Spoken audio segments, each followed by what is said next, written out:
America और Iran के बीच तनातनी इस लेवल पर आ चुकी है कि अब दोनों देशों में जंग कभी भी हो सकती है। एक तरफ अमेरिकी मीडिया के मुताबिक ट्रंप जंग पर कभी भी फैसला ले सकते हैं, तो उधर ईरान भी कम नहीं। ट्रंप की धमकी के बाद ईरान की अमेरिका को खुली चेतावनी दी है। ईरान ने कहा कि हमले की स्थिति में ईरानी सेना के निशाने पर अमेरिकी ठिकाने होंगे। ईरान ने अमेरिका को कड़ी चेतावनी देते हुए साफ कह दिया कि अगर अमेरिका ने हमला किया तो पश्चिम एशिया में मौजूद उसके सभी सैन्य बेस, ठिकाने और एसेट्स वैध निशाने माने जाएंगे। ये चेतावनी ईरान के यूएन में राजदूत अमीर सईद इरवानी में संयुक्त राष्ट्र महासचिव और सुरक्षा परिषद को भेजी चिट्ठी में दी है। इधर राष्ट्रपति डोनाल्ड ट्रंप पहले ही युद्धपोत, फाइटर जेट्स और सैन्य हार्डवेयर मिडिल ईस्ट में तैनात कर चुके हैं।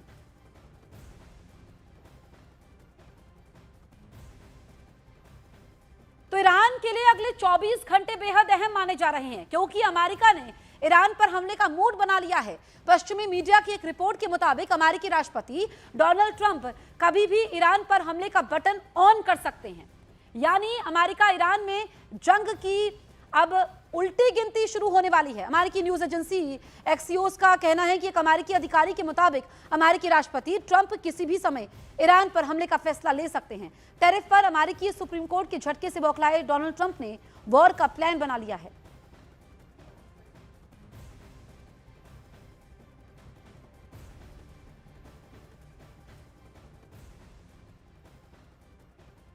अब आपको मैप के जरिए दिखाते हैं कि ईरान में कौन कौन सी जगहों पर परमाणु कार्यक्रम चल रहे हैं, क्योंकि यहीं पर हमले का सबसे ज्यादा खतरा है। अब देखिए, हम आपको मैप के जरिए बताएंगे, क्योंकि तेहरान से लगभग अगर हम बात करें तो 30 किलोमीटर यहां पर दक्षिण पूर्व में परचिन कैंप। आप देखिए कि ये यहाँ पर ऐसे इलाके हैं जहां पर सबसे ज्यादा खतरा है। परमाणु ठिकाने, अगर हम नतांज की बात करें, यहाँ पर जो है खतरा है। न्यूक्लियर साइट बुशहर की बात करें। इसके अलावा अगर हम बात करें परमाणु ठिकाने की, तो इस्फहान, ये वो पॉइंट्स हैं जो कि मुख्य पॉइंट्स हैं। इस्फहान परमाणु ठिकाने पर भी अमेरिका की नजर है। नतांज परमाणु ठिकाने की भी किलेबंदी है। बुशहर में ईरान की अहम न्यूक्लियर साइट है। बुशहर ईरान का एकमात्र न्यूक्लियर साइट है जो चल रही है।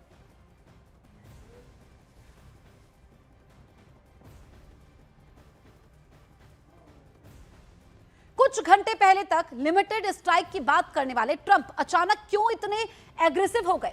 ऐसा इसलिए क्योंकि बात अब ऑल आउट अटैक तक आ पहुंची है। क्या ईरान पर सीधे अटैक की तैयारी के पीछे टैरिफ के मोर्चे पर कोर्ट से मिली मात भी बड़ी वजह बनी है? इस रिपोर्ट के जरिए आप समझिए।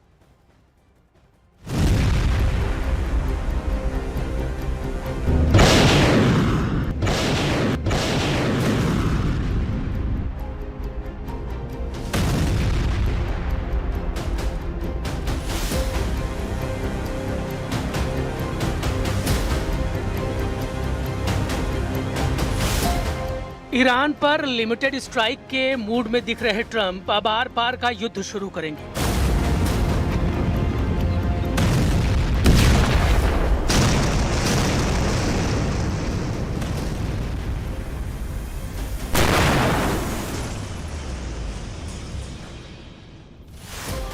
एक ऐसा युद्ध जिसका सिर्फ 3 मकसद है: ईरान में तख्तापलट, ईरान के एटम बमों को बर्बाद करना और ईरान पर अमेरिका की नकेल डालना। 27 देशों के बोर्ड ऑफ गाजा पीस के स्टेज से अगर ट्रंप धमकी दे रहे हैं तो क्या इसे नजरअंदाज किया जा सकता है? ऐसी गलती अमेरिका के दुश्मन कतई नहीं कर सकते, क्योंकि ये आखिरी धमकी है।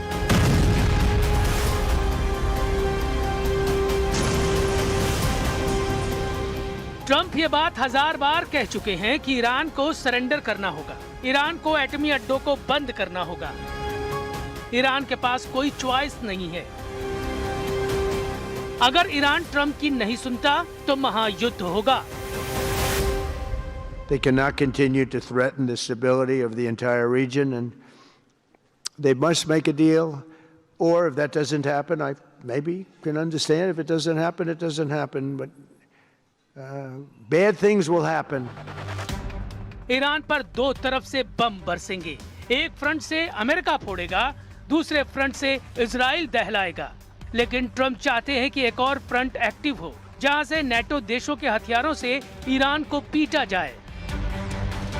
इसीलिए अमेरिका की तनी मिसाइलों का ट्रिगर नहीं दब रहा। इसीलिए सुपर पावर के जंगी लड़ाके वेट एंड वॉच कर रहे हैं। इसीलिए ट्रंप 10 दिन का समय ले रहे हैं। ये डेडलाइन ईरान के लिए भी है, नेटो देशों में अमेरिका के विरोधियों के लिए भी है, क्योंकि ईरान तो अब युद्ध से बच नहीं सकता। इजराइल के पीएम बेंयामिन नेतन्याहू ने आयतुल्लाह अली खamenei के नाम पैगाम भेज दिया है। इजराइल सबसे बड़े दुश्मन के खिलाफ अपनी पूरी ताकत झोंकने जा रहा है।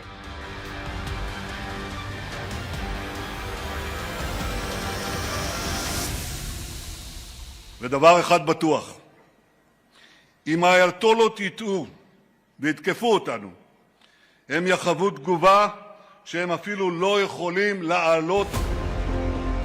ईरान पर बढ़ रहे प्रेशर से इजराइल खुश है। अब तक इजराइल के सारे दांव सही चले हैं। युद्ध भड़का तो इजराइल का मकसद सबसे पहले खamenei के परमाणु प्रोग्राम को खल्लास करने का है। लेकिन ट्रंप ईरान में तख्ता पलट तक हमलों के मूड में है। इसकी वजह है खamenei का नाम सुनते ही उनके खून का खौलना। ट्रंप जब पहली बार राष्ट्रपति बने थे तब से वो खamenei सल्तनत को उखाड़ फेंकने की ख्वाहिश जता रहे हैं, मगर उनके मंसूबे लाख कोशिशों के बाद भी कामयाब नहीं हो पाए। लेकिन जनवरी 2026 में जब तेहरान जलने लगा, जब खamenei के खिलाफ आवाम सड़कों पर निकल आए, तब से ट्रंप को लगने लगा कि वो ईरान का घमंड अब तोड़ देंगे।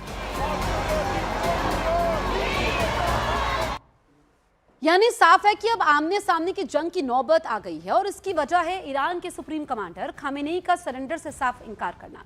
खामेनेई के तेवर ने ट्रंप को इस कदर बौखला दिया कि वो अब न सिर्फ ईरान पर बल्कि सीधे ईरान के सुप्रीम कमांडर को ही खत्म करने की प्लानिंग करने लगे। और बड़ी खबर यही है कि ट्रंप के सीधे टारगेट पर कोई और नहीं बल्कि ईरान के सर्वोच्च नेता खामेनेई थे। बड़ा खुलासा ये हुआ है कि खामेनेई और उनके बेटे के मर्डर का प्लान तैयार किया गया था, जिसको अमल में लाने के लिए सिर्फ ट्रंप के एक ग्रीन सिग्नल का इंतजार था। हालांकि अभी भी अमेरिका का यह ऑपरेशन इतना आसान नहीं है, क्योंकि ईरान कोई अदना सा देश नहीं। ईरान की अपनी हस्ती है, ईरान की अपनी सेना है, ईरान के पास अमेरिका से लड़ने का जज्बा है। खamenei के 100 जनरलों के सलामत रहते ट्रंप की जीत मुश्किल है। इनमें कई जनरलों के नाम भी किसी को नहीं पता, लेकिन जिन टॉप 5 जनरलों को ट्रंप का टारगेट माना जा रहा है, उनके नाम जान लीजिए। खamenei के सेनापति कहे जाने वाले जनरल मोहम्मद पकपौर ट्रंप की हिट लिस्ट में टॉप पर हैं। पकपौर इस समय इस्लामिक रेवोल्यूशनरी गार्ड कॉर्प्स के कमांडर इन चीफ हैं। दूसरे नंबर पर ईरान की मिलिट्री के commander in chief Aamir Hatami माने जाते हैं। ट्रंप का तीसरा टारगेट अब्दुल रहीम मुसावी है। ईरान की तीनों सेनाओं के चीफ ऑफ स्टाफ मौसी ने 2025 में चार्ज संभाला था। इसके बाद जैसा बड़ा ओहदा उस पर उतना बड़ा खतरा है। जैसे IRGC एयरोस्पेस फोर्स के कमांडर माजिद मुसावी अमेरिका के टारगेट पर हैं।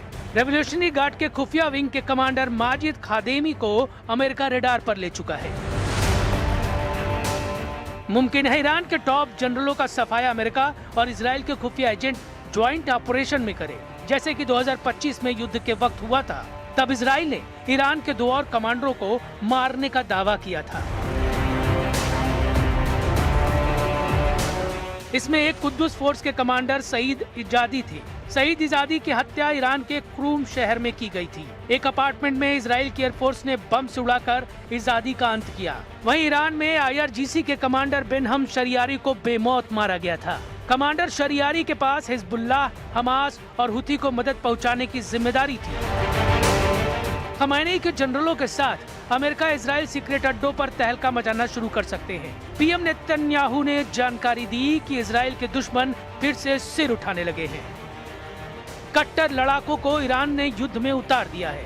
ईरान की रणनीति इजराइल को लड़ाका फोर्स से युद्ध में उलझाने की है, जिससे अमेरिका युद्ध में अकेला पड़ जाए। लेकिन नेतन्याहू गारंटी दे रहे हैं कि उनके पास ईरान के वॉर प्लेन का तोड़ है।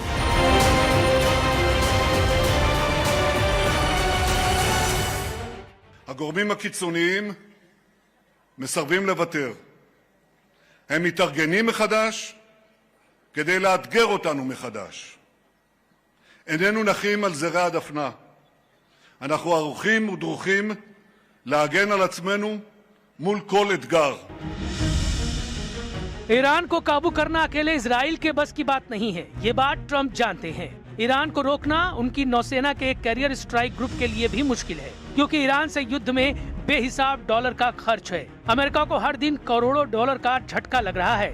ये जंगी बेड़े, ये जंगी जेट, ये युद्धपोत पानी से नहीं चलते।